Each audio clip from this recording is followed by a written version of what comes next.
नमस्कार दोस्तों, कैसे हैं आप लोग। उम्मीद करते हैं आप लोग अच्छे होंगे, मन लगाकर पढ़ाई कर रहे होंगे। आपका स्वागत है हमारे चैनल ऑनलाइन क्लासेस में। चलिए, हम आपके लिए लाए हैं VVI ऑब्जेक्टिव क्वेश्चन लाए हैं, जो बिहार बोर्ड 10th को जो परीक्षा देने वाले हैं तो VVI ऑब्जेक्टिव क्वेश्चन है। आप लोग इसे ज़रूर याद कर लीजिएगा। समझ लो, अगर चैनल पे नए हैं तो चैनल को ज़रूर सब्सक्राइब कर दीजिएगा। चलिए देखते हैं प्रश्न की ओर। जैसे कि आप लोग देख रहे हैं, हमारा पहला प्रश्न है, कौन सी गैस उत्सर्जित होगी जब धातुएं जल के साथ अभिक्रिया करेंगे। इसका सही आंसर आप लोग तो बताइए। तो ऑप्शन नंबर ए में ऑक्सीजन है, बी में कार्बन डाइऑक्साइड, सी में है हाइड्रोजन, डी में है नाइट्रोजन। जल्दी जल्दी बताइए तो इसका सही आंसर कौन सा हो जाएगा। कह रहा है क्वेश्चन में, कौन सी गैस उत्सर्जित होगी जब धातुएं जल के साथ अभिक्रिया करेंगी। इसका सही आंसर हो जाएगा ऑप्शन नंबर सी, इसका सही आंसर हो जाएगा। ये दोस्तों ऑप्शन नंबर सी इसका सही आंसर हो जाएगा। चलिए देखते हैं हम लोग अगला प्रश्न की ओर।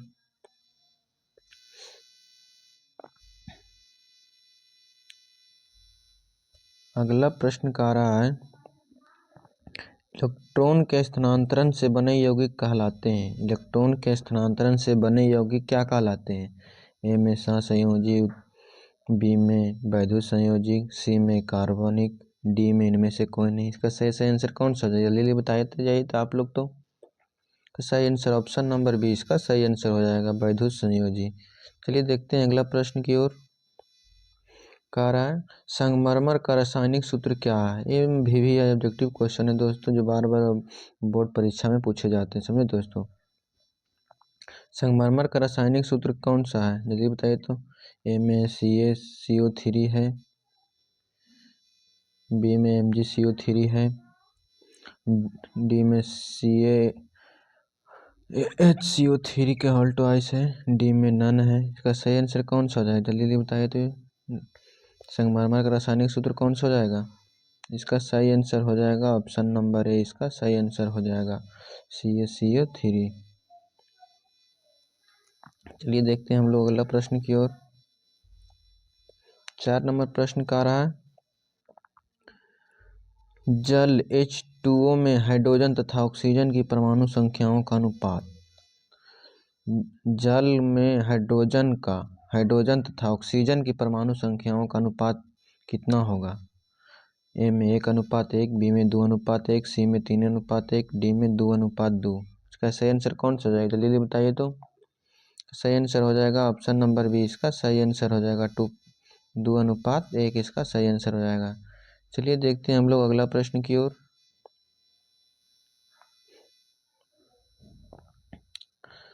5 नंबर प्रश्न कह रहा है, श्वसन किस प्रकार की अभिक्रिया है। श्वसन किस प्रकार की अभिक्रिया है। ए में संयोजन अभिक्रिया, डी में द्विअवघटन अभिक्रिया, सी में उपचयन, डी में ऊष्माक्षेपी अभिक्रिया। इसका सही आंसर कौन सा, जल्दी बताइए तो आप लोग। इसका सही आंसर बताइए, 5 का सही आंसर कौन सा हो जाएगा। इसका सही आंसर है ऑप्शन नंबर सी, इसका सही आंसर हो जाएगा। श्वसन किस प्रकार की अभिक्रिया है, उपचयन अभिक्रिया है। चलिए दोस्तों अगला प्रश्न की ओर। अगला प्रश्न कह रहा है, साग सब्जियों का विघटित होकर कंपोस्ट बनना किस अभिक्रिया का उदाहरण है।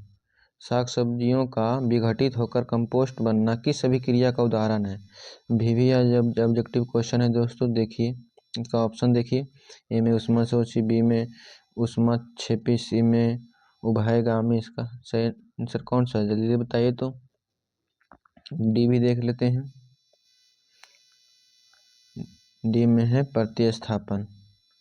सही आंसर देखिए ऑप्शन नंबर बी, इसका सही आंसर हो जाएगा, ऊष्माक्षेपी। इसका सही आंसर हो जाएगा ऑप्शन नंबर बी। चलिए देखते हैं हम लोग अगला प्रश्न की ओर।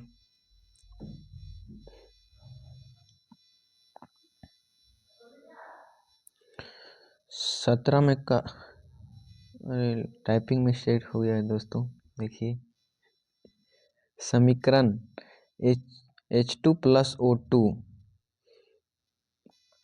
2H2O है, तो ये कौन सा अभिक्रिया होता है? जल्दी बताइए। तो ये दोनों मिलता है तो कौन सा अभिक्रिया बनाता है? ए में संयोजन अभिक्रिया, बी में वियोजन अभिक्रिया, सी में अवक्षेपण अभिक्रिया, अवक्षेप अभिक्रिया, डी में उदासीनीकरण अभिक्रिया। 17 का सही आंसर कौन सा है? जल्दी बताइए। तो का सही आंसर हो जाएगा option number A, H2 plus O2 दोनों जुड़कर बना है H2O, तो इस संयोजन अभिक्रिया कहलाता है। चलिए देखते हैं हम लोग अगला प्रश्न की ओर। कह रहा है प्रकाश संश्लेषण क्रिया में ऑक्सीजन बाहर निकलना क्या कहलाता है? प्रकाश संश्लेषण क्रिया में ऑक्सीजन का बाहर निकलना क्या कहलाता है? चलिए इसका ऑप्शन देख लेते हैं। ऑप्शन कह रहा है ऑप्शन ए में जल, बी में CO2 से, सी में है ग्लूकोज से, डी में है डिक्टियोजोम से। इसका जल्दी बताइए तो इसका सही आंसर कौन सा हो जाएगा? जल्दी बताइए। प्रकाश संश्लेषण क्रिया में ऑक्सीजन का बाहर निकलना क्या कहलाता है? जल्दी बताइए। तो का सही आंसर हो जाएगा ऑप्शन नंबर ए, जल। चलिए देखते हैं अगला प्रश्न। अगला प्रश्न है निम्न में से कौन सा उत्पाद लेड नाइट्रेट को गर्म करने पर प्राप्त होता है? निम्न से कौन सा उत्पाद लेड नाइट्रेट को गर्म करने पर प्राप्त होता है? ऑप्शन नंबर ए में है O2, बी में NO2, सी में NO2 और O2, डी में है NO2 और O2। ये ऑप्शन सेम हो गया है। सही आंसर कौन सा? जल्दी बताइए। तो का सही आंसर हो जाएगा ऑप्शन नंबर सी। इसका सही आंसर हो जाएगा ऑप्शन नंबर सी में दोस्तों। तो देखते हैं हम लोग अगला प्रश्न।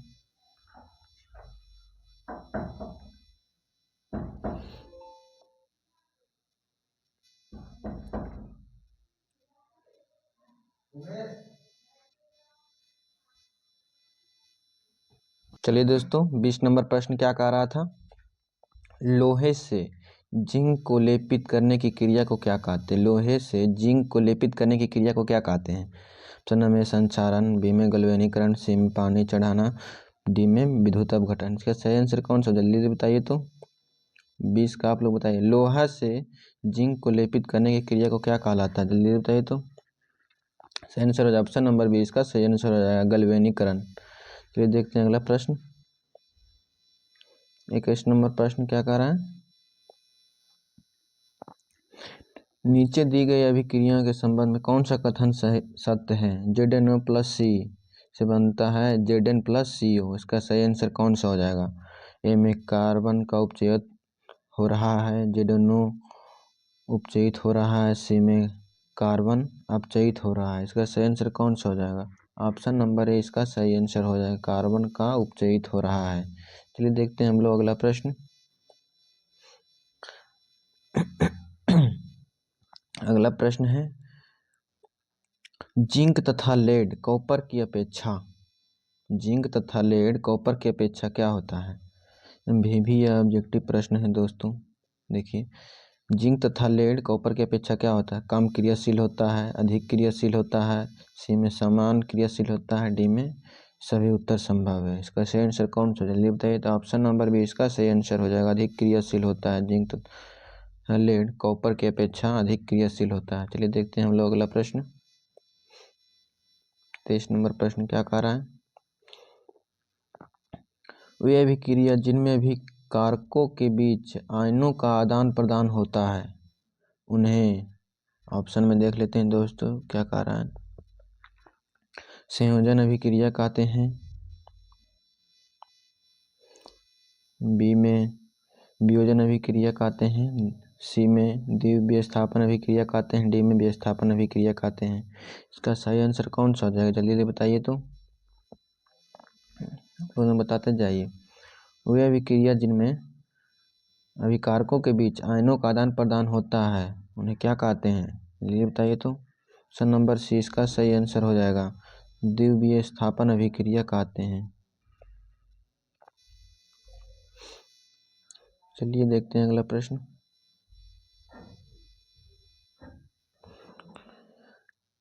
2mg प्लस O2 से बनता है MgO, किस प्रकार का उदाहरण है? Mg प्लस O2 से बनता है MgO, किस प्रकार का उदाहरण है? इसका उदाहरण क्या? ए में वियोजन अभिक्रिया, बी में अपचयन या अपचयन अभिक्रिया, सी में विस्थापन अभिक्रिया, डी में संयोजन अभिक्रिया। का सही आंसर कौन सा हो जल्दी बताइए तो। का सही आंसर हो जाएगा ऑप्शन नंबर डी। का सही आंसर हो जाएगा जुड़ रहा है। नहीं दोस्तों, चलिए देखते हैं हम लोग अगला प्रश्न। अगला प्रश्न क्या कह रहा है? ऐसी अभिक्रिया जिनमें दो या दो से अधिक अभिकारक मिलकर एकल उत्पाद, विस्थापन अभिक्रिया, बी में संयोजन अभिक्रिया, सी में अपघटन अभिक्रिया, डी में द्विविस्थापन अभिक्रिया कहते हैं। इसका सही आंसर कौन सा हो जाएगा? जल्दी जल्दी बताइए तो आप लोग। ऐसी अभिक्रिया जिनमें दो या दो से अधिक अभिकारक मिलकर एकल उत्पाद का निर्माण करते हैं, क्या कहते हैं? सही आंसर हो जाएगा ऑप्शन नंबर 20 का सही आंसर हो जाएगा संयोजन अभिक्रिया। ये देखते हैं अगला प्रश्न। मैग्नीशियम रिबन को दहन होने पर किस प्रकृति का लौह उत्सर्जित होता है? ऑप्शन नंबर ए भी देखिए बार बार पूछा जाता है, समझे दोस्तों, भी आई है। ए में है लाल और चमकदार, बी में हरा चमकदार, सी में है श्वेत चमकदार, डी में है नीला चमकदार। इसका सही आंसर कौन सा हो जाएगा? ऑप्शन नंबर सी इसका सही आंसर हो जाएगा, श्वेत चमकदार।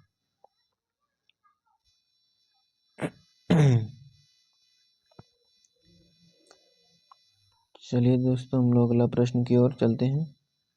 क्या कह रहा है? धात्विक ऑक्साइड को किस प्रकार का ऑक्साइड कहा जाता है? धात्विक ऑक्साइड को किस प्रकार का ऑक्साइड कहा जाता है? ए में अम्लीय ऑक्साइड, बी में उभयधर्मी ऑक्साइड, सी में पैराऑक्साइड, डी में क्षारीय ऑक्साइड। इसका सही आंसर कौन सा? जल्दी बताइए तो। ऑप्शन नंबर डी इसका सही आंसर हो जाएगा, ऑप्शन नंबर डी, क्षारीय ऑक्साइड कहा जाता है। चलिए देखते हैं अगला प्रश्न की ओर। अगला प्रश्न कह रहा है अधात्विक ऑक्साइड को कहते हैं, धात्विक ऑक्साइड को क्या कहते हैं? धात्विक ऑक्साइड को क्या कहते हैं? उभयधर्मी ऑक्साइड कहते हैं, पैराऑक्साइड कहते हैं, कि अम्लीय ऑक्साइड कहते हैं, क्षारीय ऑक्साइड कहते हैं।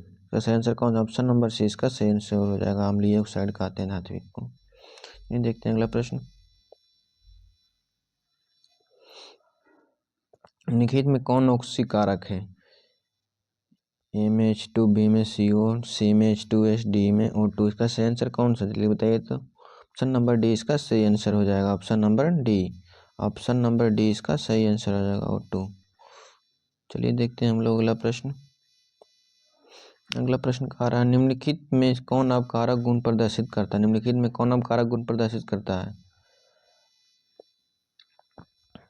ए में H2SO4, बी में O2, सी में H2S, डी में NO3। इसका सही आंसर कौन सा हो जाएगा? ऑप्शन नंबर सी इसका सही आंसर है H2S। देखते हैं अगला प्रश्न। देखिए दोस्तों इसका हम आंसर की भी दे दिए हैं। आप लोग इसका PDF चाहते हैं तो कमेंट कीजिए, उनका कमेंट का रिप्लाई देंगे, आप इसको PDF को ले लीजिएगा, समझे दोस्तों। चैनल पे नए हैं तो चैनल को जरूर सब्सक्राइब कर दीजिएगा, समझे दोस्तों। और अगला वीडियो में अब आप लोग को VVI ऑब्जेक्टिव क्वेश्चन हम बताएंगे जो 2025 के परीक्षा में एकदम सेम टू सेम आएगा, समझे दोस्तों, एकदम रट जाइए आप लोग इसको। चलिए मिलते हैं अगले वीडियो में। थैंक्स।